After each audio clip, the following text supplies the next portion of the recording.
Nadège Bignon-Anago a vécu une douleur difficile à décrire, la perte d'un enfant. Et c'est à juste titre qu'elle a voulu mettre des mots sur des mots, parler de cette épreuve à travers un livre. J'ai vécu la perte d'un enfant et c'est une situation extrêmement douloureuse. Elle est d'autant plus douloureuse qu'on ne s'y attend pas. Ça vient brusquement et quand ça vient comme cela, on est désarmé et on se retrouve face à des réalités qu'on n'a pas prévues. On se retrouve à beaucoup de solitude, on se retrouve à beaucoup de questionnements de la part de l'entourage. On se retrouve même parfois à du rejet. Comment guérir de la perte d'un enfant? Une question à laquelle Bignon, un joli petit prénom fond, à 6 lettres, qui veut dire littéralement en français « tout est bon », a donc essayé d'y répondre à travers 100 pages. Comment guérir de la perte d'un enfant? C'est un ouvrage d'environ 100 pages, subdivisé en 3 parties. La première partie est autobiographique et parle donc de mon expérience suite à la perte de mon enfant. Et dans la deuxième partie, j'évoque les violences, surtout la violence psychologique que vivent les personnes qui perdent un enfant, violence de l'entourage, violence de la belle famille, etc. Et dans la troisième partie, c'est les solutions, parce que oui, il faut aller en avant. Nadège Bignon-Anago mérite d'être soutenue par la prière et c'est ce que la coach Joanne Kenom-Fanou va demander à l'assistance de faire pour l'auteur afin de faire briller son étoile.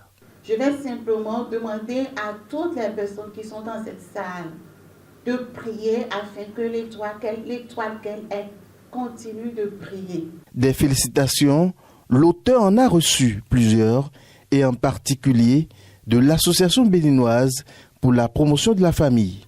Madame Nadège Anago, recevez toutes nos félicitations, pas seulement pour l'ouvrage, mais également pour vos actions à travers votre ONG qui contribue à accroître le leadership féminin et à accompagner les femmes et les hommes qui souffrent en silence et perdent leur estime et leur confiance en eux.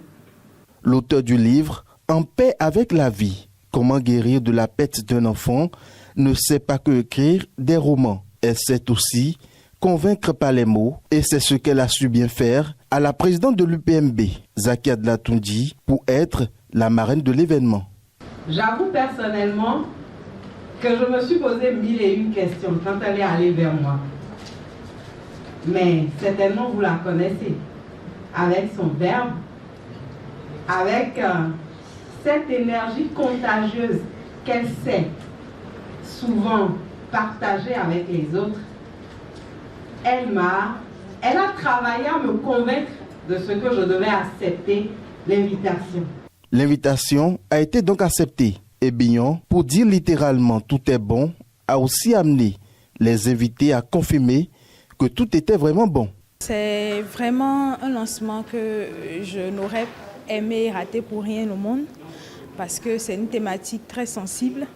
Ça fait réellement partie des stéréotypes de notre société. Lorsque une femme perd un enfant, on a l'impression que bon, c'est quelque chose de banal qui est arrivé, mais cependant c'est une source de grand traumatisme. Ce livre lève un coin de voile sur nombre de souffrances que vivent les femmes dans nos maternités, dans leur vie ordinaire. Parce que perdre un enfant, ça arrive presque tous les jours aujourd'hui. Mais personne, à ma connaissance, n'avait encore pris l'initiative d'écrire. Ce roman, En paix avec la vie, comment guérir de la perte d'un enfant, de Nadège Bignon, fait suite à 2 de ses ouvrages, à savoir Le courage d'une mère et Rien ne doit arrêter vos rêves, même pas vous.